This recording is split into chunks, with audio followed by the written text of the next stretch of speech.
दुनिया में भारत ने रच दिया है सुपर पावर वाला खेल। डॉलर छापने में दुनिया में सबसे आगे निकला भारत। यूरोप भेजे तेल का सारा पैसा लौट कर आया भारत। भारत के दिमागी खेल से पूरी दुनिया हो गई है हैरान। जी हां दोस्तों, इस वक्त सबसे बड़ी खबर यह है कि भारत ने उस खेल को आगे बढ़ा दिया है जो भारत को सुपर पावर बना देगा। दोस्तों, भारत उस नक्शे कदम पर चल पड़ा है जब 60 से 70 साल पहले अमेरिका ने किया था, और इसके बाद से अमेरिका दुनिया का शहंशाह बन गया, इतना ताकतवर बन गया। दोस्तों, ठीक उसी तरीके से भारत भी वैसा ही कर रहा है। अब अंतर केवल इतना सा है कि भारत की जो रफ्तार है वो काफी तेज है, यानी कि अमेरिका से भी बहुत तेज है। अब 60 से 70 साल नहीं लगेंगे, बल्कि भारत इतना ज्यादा पावरफुल होने में बहुत कम वक्त लगाने वाला है। तो दोस्तों, आखिर भारत ऐसा क्या कुछ करने वाला है कि भारत एकदम से सुपर पावर बन जाएगा? इस वीडियो के अंदर दोस्तों ये तमाम बातें डिस्कस करने वाले हैं। साथ ही आपको ये भी बताऊंगा कि अमेरिका कैसे पावरफुल हो गया था और भारत का जो नेक्स्ट मूव है वो कैसा है। तो दोस्तों, ये तमाम बातें बताने के लिए सबसे पहले आपको एक एग्जांपल देकर के समझाता हूं कि किसी होटल में आप खाना खाने जाते हैं और खाना खाने के बाद आप खुद ही कहने लग जाएं कि मुझे पैसे भी वापस चाहिए, तो जाहिर सी बात है ऐसा कभी नहीं हो सकता है। तो दोस्तों, ऐसा हो रहा है, वो भी 60 से 70 साल पहले से ही, और ऐसा कर रहा है अमेरिका। और दोस्तों, ये शानदार तरीका अपना करके अमेरिका पूरी दुनिया में अब आगे निकल गया। और दोस्तों, अब वही सीक्रेट अपना करके भारत भी तेजी से आगे निकल रहा है। जहां दुनिया में आर्थिक मंदी छाई हुई है, देशों के देश बर्बाद हो रहे हैं, अमेरिका के बैंक दिवालिया हो रहे हैं, ब्रिटेन की इकोनॉमी बर्बाद हो चुकी है, अर्थव्यवस्थाएं माइनस में चली जा रही हैं, चीन भी भारत की ग्रोथ रेट से काफी नीचे चला जा रहा है। लेकिन ऐसा क्या हुआ है कि भारत तेजी से आगे बढ़ रहा है, भारत की इकोनॉमी कुलाचे मार रही है, भारत में कई सौ बिलियन डॉलर्स का इन्वेस्टमेंट आ रहा है। दोस्तों, आप यकीन नहीं करेंगे कि भारत ने अफ्रीका के 42 देशों को पिछले 10 सालों में ही 2.65 लाख करोड़ रुपए से ज्यादा का कर्ज बांट दिया है। और दोस्तों, ऐसा करके चीन के बाद भारत दूसरा देश बन गया है जहां उसने इतना सारा लोन दे दिया है। तो ऐसे में दोस्तों, सवाल ये उठता है कि भारत ऐसा कैसे कर पा रहा है और भारत इतनी ज्यादा ग्रोथ कैसे कर पा रहा है। तो दोस्तों, भारत 60 से 70 साल पहले वाला तरीका फॉलो कर रहा है जो अमेरिका ने किया था। दोस्तों, आज से करीब 50 साल पहले सऊदी अरब और अमेरिका के बीच एक डील साइन हुई थी। वो समझौता था ऑयल को लेकर की। दरअसल ये डील कुछ ऐसी थी कि सऊदी अरब अमेरिकी डॉलर में ही अपना सारा कच्चा तेल बेचा करेगा, लेकिन उसके बाद जो तेल बेचने पर उसे प्रॉफिट होगा, वो प्रॉफिट भी उसे अमेरिका के मार्केट में ही लगाना पड़ेगा, यानी कि अमेरिकी कंपनियों को ही देना पड़ेगा। मतलब दोस्तों, जो फायदा हुआ उसे भी अमेरिका में ही इन्वेस्ट करना पड़ेगा। अब उस इन्वेस्ट से कोई फायदा होता है तो वो सऊदी अरब ले जा सकता है, बाकी अधिकतर फायदा तो खुद अमेरिका ही ले गया।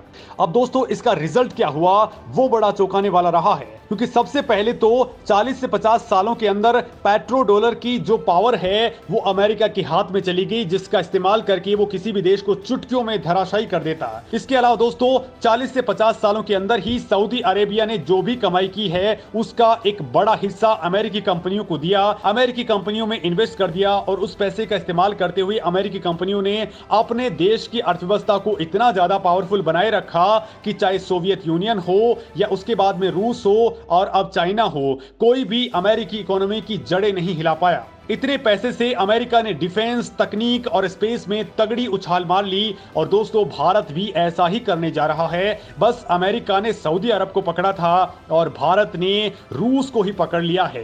दोस्तों, इसको लेकर के भारत ने जो दिमाग लगाया है, यकीन माने दोस्तों, आप भी हमारी मौजूदा सरकार को सैल्यूट मारने लग जाएंगे। दरअसल दोस्तों, पिछले 1-1.5 साल के अंदर भारत ने जमकर के रूसी कच्चा तेल खरीदा है। इतना तेल खरीदा है कि भारत यूरोपीय देशों को भी इसका निर्यात करके पैसा कमा रहा है, यानी दोस्तों इस तेल को रिफाइन करके वापस निर्यात कर रहा है।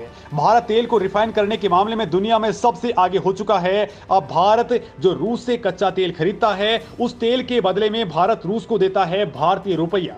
जी हाँ दोस्तों, भारतीय रुपए में पेमेंट होती है। लेकिन दोस्तों पिछले एक साल से रूस के पास भारी मात्रा में भारतीय रुपया जमा हो गया। चूंकि भारत ने बहुत ज्यादा तेल खरीदा है, लगभग हर महीने अपनी जरूरत का 25% से ज्यादा तेल भारत रूस से खरीद रहा है। इस वजह से पेमेंट भी भारतीय रुपए के अंदर हो रहा है और उसकी वजह से भारी मात्रा में भारतीय रुपया वहां पर जमा हो गया है और रूस को यह समझ नहीं आ रहा कि वो इस भारतीय रुपए का क्या करे।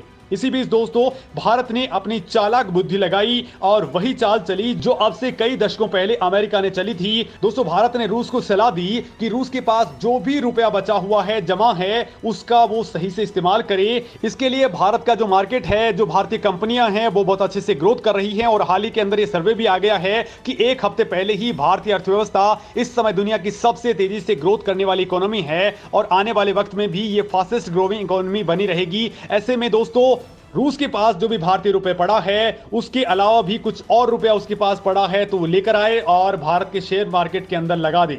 और दोस्तों भारत की इस एडवाइस का तगड़ा इफेक्ट भी हुआ है क्योंकि हमारी जो भी छोटी बड़ी कंपनियां हैं उनमें रूस इन्वेस्ट करने लग गया है। और दोस्तों यकीन मानिए, खुशी की बात यह है कि हाल ही के दौरान जो G20 समिट हुआ था उसमें व्लादिमीर पुतिन नहीं आए थे, लेकिन व्लादिमीर पुतिन की जगह रूस के विदेश मंत्री सर्गेई लावरोव भारत आए थे। उन्होंने खुद बयान दिया है कि हमने एक सोल्यूशन ढूंढ लिया है कि भारतीय रुपए का क्या करना है और सोल्यूशन यही है कि वो भारतीयों की सलाह मानेंगे और भारतीय मार्केट के अंदर ही अपना सारा भारतीय रुपया इन्वेस्ट कर देंगे। यानी दोस्तों भारत ने रूस से तेल भी खरीद लिया, अपनी जरूरत भी पूरी कर ली और इस तेल को रिफाइन करके यूरोपीय देशों को भी बेच डाला और वो इतना ज्यादा हो चुका है कि भारत यहां तेल निर्यात करने के मामले में सऊदी अरब से भी आगे निकल गया है। अब दोस्तों इसका मतलब क्या हुआ? मतलब ये हुआ कि पिछले 1-1.5 साल में हमने रूस से भारी मात्रा में कच्चा तेल खरीदा, उस तेल को बेच करके यूरोप के अंदर हमने मोटा मुनाफा भी कमाया और इससे भी मजे की बात यह है कि हमने रूस को जो पेमेंट किया तेल के बदले में, वो सारा का सारा पैसा अब भारत में ही इन्वेस्ट हो रहा है और भारतीय कंपनियां उस पैसे का इस्तेमाल करके